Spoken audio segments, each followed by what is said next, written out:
Nous sommes de retour à la librairie où je rejoins Élise. Élise, bonjour. Bonjour Delphine. Est-ce qu'à chaud, tu peux nous parler de tes premiers coups de cœur en littérature pour cette rentrée? Oui, avec plaisir. Alors pour commencer, je vais vous présenter Midi de Chloé Corman.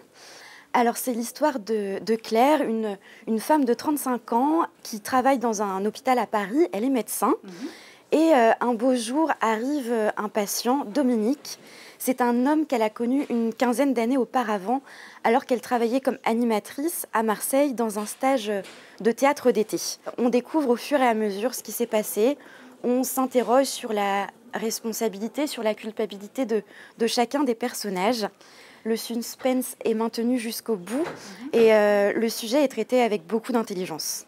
Très bien. Est-ce que tu peux passer à ton deuxième choix? Oui, bien sûr.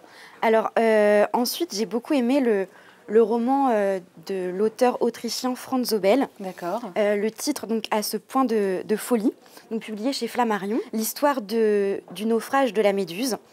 Alors la Méduse, c'est une frégate française qui, en 1816, quitte le port de Rochefort-en-Mer. Le commandant, Hugues de Chaumarez, malgré les recommandations des officiers, va maintenir le cap et la Méduse va s'échouer sur un banc de sable. Donc la solution adoptée va être de construire un radeau et 160 personnes vont pouvoir embarquer sur ce radeau. Et comment survivront-ils? C'est ce que vous allez découvrir en lisant ce livre où on découvre la folie mais aussi la monstruosité des hommes dans certaines conditions. Alors, ton dernier choix? Alors, mon dernier choix, c'est donc Le Cœur blanc de Catherine Poulain, qui paraît aux éditions de l'Olivier le mois prochain. Au mois d'octobre, donc. Tout à fait. Alors, Catherine Poulain, on l'a connue avec un premier roman qui est Le Grand Marin. Oui, que j'avais beaucoup aimé l'année dernière. Voilà, et donc qui nous emmenait en mer.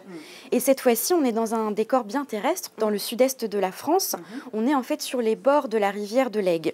Gravite toute une foule de personnes qui sont des saisonniers. Ces saisonniers qui vivent au rythme des saisons, bien sûr, mais surtout au rythme des fruits et des légumes qu'ils vont ramasser, au rythme des lavandes, de la vigne, des asperges, des olives. Moi, ce que j'ai beaucoup aimé dans ce roman, c'est le regard sensible qu'elle pose sur ces personnes qui, parfois, malheureusement, sont très mal accueillies en fait, dans les endroits où elles vont tenter de s'implanter et qui, parfois, sont même complètement rejetées.